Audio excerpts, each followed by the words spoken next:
guys, welcome back to her channel. Hello. তো তোমাদের সাথে আজকে আমরা একটা কি শেয়ার করব, Recipe. নোজ রেসিপি শেয়ার করছি।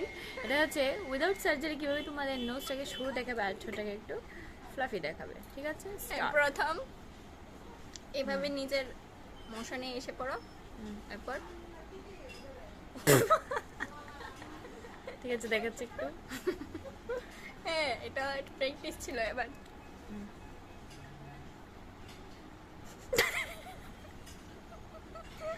Let's start again. মানে এত ভালো লাগতেছে একটা মানুষ সামনে থেকে দেখলে তোমরা হাসিয়ে আর পারতো না, সো তোমরা এটা করলে সবাই অ্যাট্রাক্ট হইব তোমার দিকে। তো তোমরা এটাকে কিন্তু সাবস্ক্রাইব করো, ট্রাই করতে পারো আর অবশ্যই সাবস্ক্রাইব করবে যদি এই প্রসেসটা যদি ভালো লাগে। ঠিক আছে, আর ভালো হয় কাজ করলে কমেন্টে জানাও। ঠিক আছে, টাটা। বাই।